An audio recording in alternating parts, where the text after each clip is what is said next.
So I recently attended the Your Weight Matters conference that was held in Orlando, Florida by the Obesity Action Coalition, and it was a fantastic conference. It was held over 3 days at the Renaissance Hotel in Orlando, and we learned so much about the disease of obesity. There were sessions each and every day that gave us so much to think about.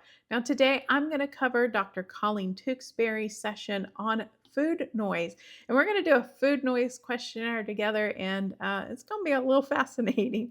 So, I have some notes here, so I am going to need to read some items off to you to make sure I get it right. So, Dr. Colleen Tewksbury, she is a PhD, MPH, RD, CSOWM, and LDN. Now, she is a professor or assistant professor in nutrition science within the Department of Behavioral Health Sciences at UPenn, which is the University of Pennsylvania.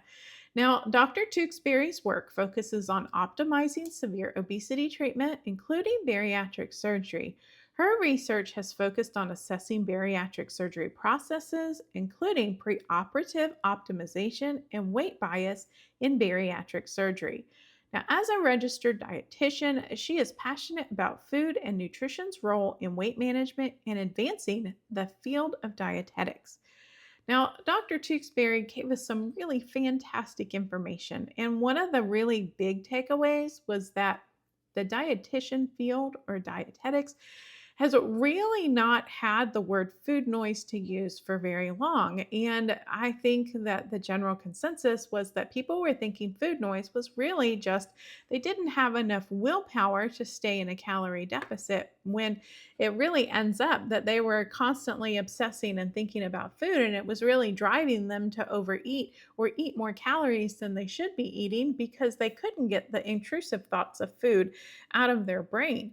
And I don't think that has really come to light in the social media in any of our lives until really recently, where we've all been having conversations about GLP-1 medications and uh, kind of the leaps and bounds that they have made towards allowing us to eat within a calorie deficit. Now, there something else that she presented was called a food noise questionnaire.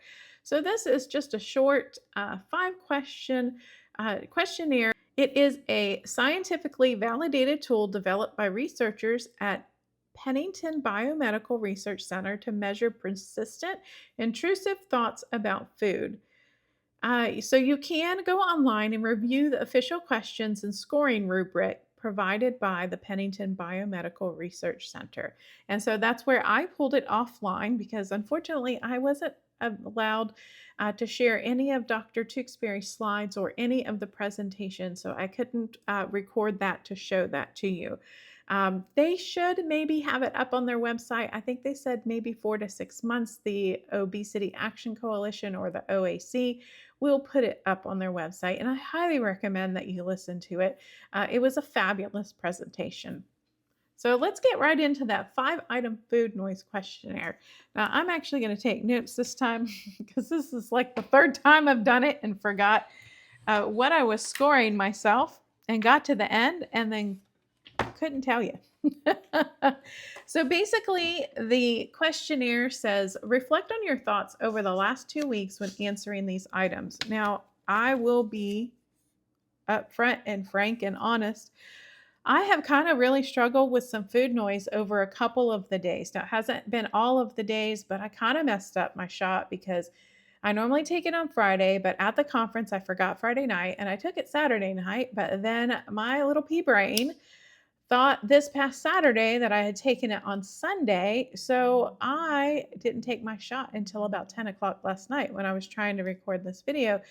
But I was so struggling with food noise on Saturday and Sunday. Sunday was so bad. And I kind of, when I recorded this video, I kind of had like a minor meltdown because I am so terrified of food noise taking over my life again because I'm trying so hard to stay in a calorie deficit of 750 calories per day so I can hit my 1.5 pounds weight loss goal per week. And oh my gosh, I just had like a crash out and burn yesterday because I just could not get the thoughts of food out of my brain.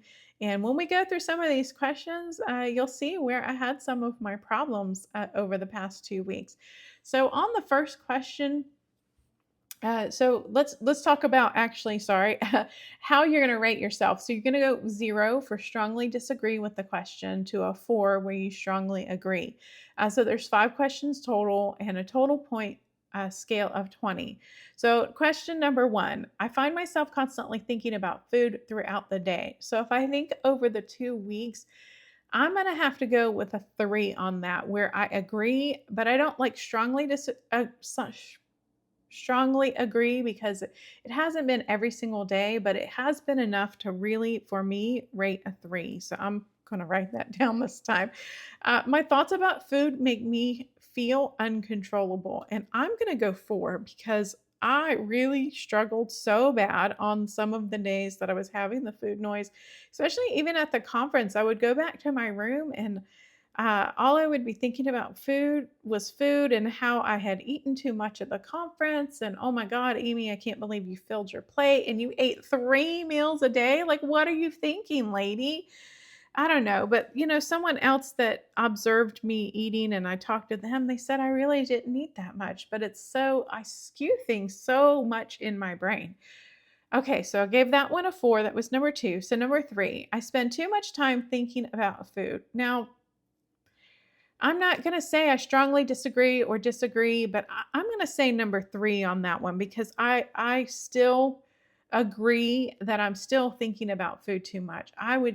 And I don't know if that's just because I'm being unrealistic and just really want the food noise thoughts out of my head altogether. I just don't want to think about food. I want my stomach to tell me, hey, you're hungry. Could you eat some food? But other than that, I really don't want to think about food. And maybe that's just because of the trauma of how long I've been trying to lose weight and how difficult it has been and how many times I have failed at it. And honestly, some of the consequences that I would suffer as a child if I ate things that I shouldn't have been eating, or someone thought I shouldn't have been eating, or maybe I uh, wasn't the body weight that they thought that I should be at. But again, that's a whole other topic for a whole other video. Okay, so question number 4. My thoughts about food have negative effects on me or my life. And mm, I'm going to go a 3 with that because I'm going to agree because thinking about food is really having negative effects on my anxiety level. And then it's just causing me to spiral and then having a domino effect on other things in my life. So honestly, sometimes it keeps me up at night. So, ah, ah. That's all I can say. So the last question is my thoughts about food distract me from what I need to do. Now, I will have to say that yesterday it absolutely did. Like, I didn't end up sitting down to try and record a video until 10 o'clock at night uh, because I was so distracted by the food noise in my head and I was so distracted by the consequences of eating the food. I'm going to go 3 on that one where I'm not at like a 4, like I strongly agree and it's like every day and all of the time. But yeah, yesterday was really rough. So I ended up with 3, 6, 9, 12 plus 4 is 16. So I ended up with a 16 out of 20 on my food noise questionnaire. Now, I would say that if you had gotten me like maybe 5 weeks ago, I would say that I probably would have scored much lower, probably 4 or 5 points lower. I would have had 2s on some of them for disagree. I don't think I've ever been a point on my weight loss journey taking the GLP-1 that I have ever strongly disagreed with any of these questions on this food noise questionnaire. So I thought that was rather interesting. And so basically, they kind of use this questionnaire in clinical settings to help track symptom severity in response to obesity treatments or lifestyle interventions over time. And Dr. Tewksbury then also kind of showed us several slides of all of these hormones that affect our hunger cravings and our satiety and just a whole slew of things that all these hormones control in our body. And so basically, the hormones in our body are driving our food noise. And that's why so many doctors now who are obesity trained do tell us that sometimes we just don't have control over our food noise, how hungry we are, and honestly, sometimes even putting food in our mouth, because all of this is being driven by our biology, by our hormones that have specific signals in our body and then tell our brain what to do. Now, for instance, um, the GLP-1 and GIP are two hormones that they're now regulating with medication. And you've probably heard that they're now working on an amylin receptor and they're working on glucagon. So those were two items that were also on the list that Dr. Tewksbury shared with us. So she presented a list of about 10 different hormones that had different roles. And she did say that they are discovering more and more, and some possibly some that they don't even know about. And she did kind of tell us the story about where the Gila monster, or some people say Gila monster, plays into all of this. Because if you've ever heard someone say, "Oh, well, you're taking Gila monster venom," well, basically, they decided to try and figure out why the Gila monster can go so long without eating. Because wouldn't it get hungry? Wouldn't it feel like it's starving to death? So they decided to start analyzing the animal. And what they found was that in the saliva of the Gila monster, it had a protein that was strikingly similar to our GLP-1 in our body. And they decided to work on trying to replicate that hormone and see what it would do for human beings. And lo and behold, here we have a GLP-1 medication that's safe and effective for humans to use, all because they wanted to investigate why a lizard could go so long without eating. So I guess we should be thankful to that Gila monster, but no, we are not injecting ourselves with Gila monster venom. So to kind of wrap up her talk, I think was one of kind of the most profound things that I have heard and kind of solve one of the biggest mysteries for me, because for so many years I have dieted and I have kept in my calorie deficit and I have worked out and I have done all of these things. But it just every time I tried to eat healthy and keep in my calorie range that I needed to be in to lose weight or had lost weight, then my hunger became increasingly higher and my satiety levels always fell. So if I would go and eat myself a really large salad with fresh vegetables and lean protein and a little bit of salad dressing, then 30 minutes later, my stomach would be rumbling and telling me that I need to eat more food. And where this comes from is our body actually craves more calories when we lose weight or we try to maintain a calorie deficit. And it isn't just trying to get it back up to where the minimum level of calories that we need to maintain our body weight, it's actually going over and above that. And unfortunately, I didn't get that number out of the presentation. My camera cut out. I was actually just recording the audio for myself, and it stopped filming right at the time when she was covering that. But you may have seen the downsized video. Lorraine Durham did talk about this as well. And it was kind of like this gigantic light bulb moment for all of us sitting close enough that I could hear people talking. And it was just like, oh, like, wow. That's why this has been so difficult for so many of us. Not only are we contending with food noise, but then we try and eat a calorie deficit, and our body's like, no, no, no, excuse me, excuse me, but you need to eat more. And I'm going to tell you to eat more. And I'm going to do everything in my power to make you want to eat more and make you put food in your mouth. And it's the same way, like if you've lost weight, then your body shifts to where it wants more calories and more calories. And the GLP-1 and the GIP medications actually help control that for us. And that's why so many of us have been successful at maintaining a calorie deficit so we can lose weight. So I don't know. I just it just amazes me that nobody explained this to us at any point in time, or no one even thought, why did it take us so long to figure out that this was the problem that we needed to control to help people actually lose weight instead of just blaming somebody's willpower. I guarantee you that if somebody who didn't have the disease of obesity had to struggle with this, uh, especially there's so many people in the world that don't struggle with it. Like if everybody had to struggle with this, they would have found a solution much quicker. Crazy. Sorry. Amy on her soapbox again. So here's kind of some tips to remember that when you're eating in a calorie deficit, that hunger in a deficit is biology. It's not lack of willpower. It's our bodies telling us that we need to put more calories in our body to maintain a weight. Now remember, if you have read the book enough, or if you've had done any research into the disease of obesity, most of us are kind of thermostat on where our bodies need to weigh and how much fat we need to have in our bodies, and kind of this fat mass that our body's trying to defend by keeping enough calories in our body. For most of us, that is broken. And for some of us, it can be fixed with medication, but unfortunately, not all of us respond well enough to the medication that it can be fixed. So just some final thoughts on Dr. Tewksbury's presentation. Honestly, just the whole presentation about eating in a calorie deficit or exercising, trying to lose weight or losing weight, and it really driving your hunger because it's trying to reach a calorie goal that's even more that you need to sustain your weight was, I don't know, kind of mind blowing. I don't know, light bulbs went off. 2 and 2 equaled 4. I just put so many pieces of the puzzle together.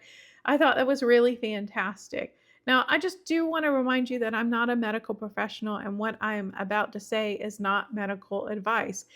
Don't make any decisions about your health care without consulting a qualified and licensed medical provider. So, but I do want to remind all of you out there on a weight loss journey, struggling with food noise, struggling with effectiveness of GLP-1 medications, or just overall, just, I don't know, just trying to live your life and feel better in your body and get a few pounds off your body. Remember, food noise is not about willpower. It is about the hormones in our body. Hunger in a deficit is all about biology. It is about the hormones in our body. It is not about willpower. If you are feeling hunger so much that it is obsessive, disruptive, or binge worthy, then make sure that you talk to your medical provider about finding other solutions for you. If you're already on a GLP-1 medication, what else is there out there that can help you with this? Can they add something to it? Can they adjust your dosage of your GLP-1 medication? What I don't want you to do is give up on yourself in any way, shape, or form. If you get a doctor that says, no way, Jose, I am not upping your dosage, I'm not giving you any additional medication, find a new doctor. If your next doctor does the same, then find a new doctor. That was also another big message at this conference.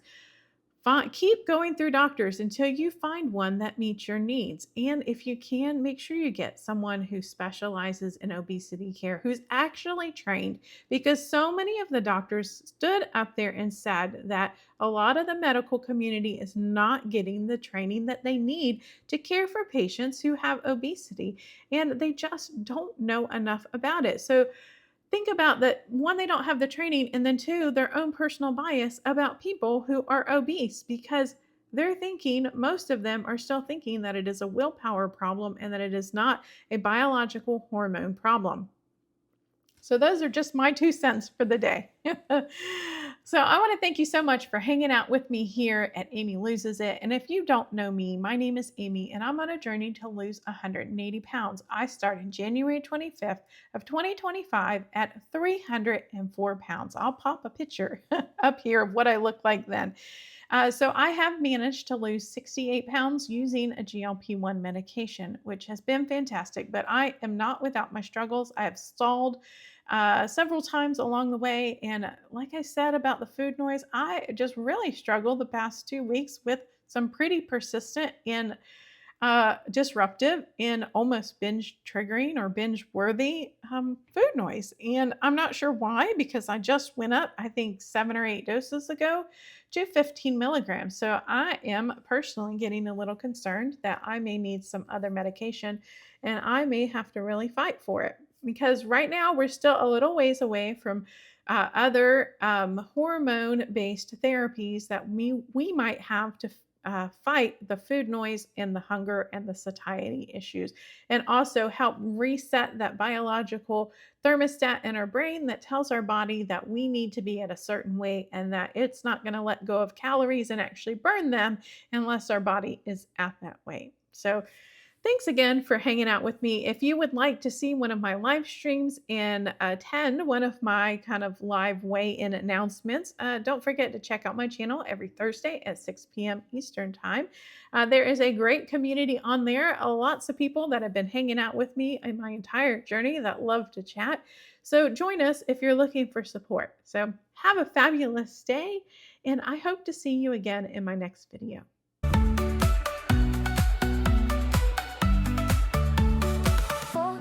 One scale and a suitcase to pack.